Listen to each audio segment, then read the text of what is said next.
एक औरत जिसका मर्डर हो जाता है, उसकी आत्मा खून से बने लाल गुलाबों के रास्ते पर चलते चलते एक गहरी खाई के किनारे पहुंचती है और तभी अचानक तेज रोशनी के साथ एक विशाल नरक का दरवाजा खुल जाता है। चारों तरफ लाल गुलाब, डरावना सन्नाटा और मौत जैसी खामोशी छाई होती है। तभी डेमन का सहायक घबरा जाता है क्योंकि उस औरत का नाम नरक की लिस्ट में था ही नहीं, यानी वो पूरी तरह निर्दोष थी। लेकिन हमारी डेमन सिर्फ अपना काम जल्दी खत्म करके जाना चाहती थी, इसलिए वो बिना सोचे समझे न्याय की मुहर उस औरत पर लगा देती है और अगले ही पल वो औरत धुएं में बदलकर गायब हो जाती है। यही उसकी सबसे बड़ी गलती थी। तभी अचानक नरक का शासक वहां प्रकट होता है। उसकी आंखों में गुस्सा साफ दिखाई देता है, लेकिन डेमन हंसते हुए कहती है कि मैं तो बुरी हूं, गलती होना तो नॉर्मल है। मगर इस बार उसकी ये चाल काम नहीं करती।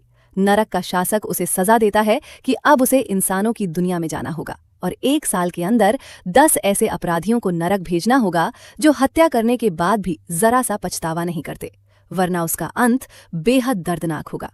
डेमन गुस्से में विरोध करती है, लेकिन अगले ही पल एक भयानक वार उसके सीने को चीर देता है और उसे समझ आ जाता है कि इस बार मामला सच में गंभीर है।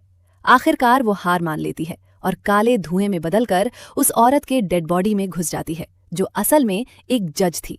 अब दिन में वो एक जज है, लेकिन रात में नरक की सबसे खतरनाक शिकारी बन चुकी है। कमेंट करो हेल अगर पार्ट 2 चाहिए।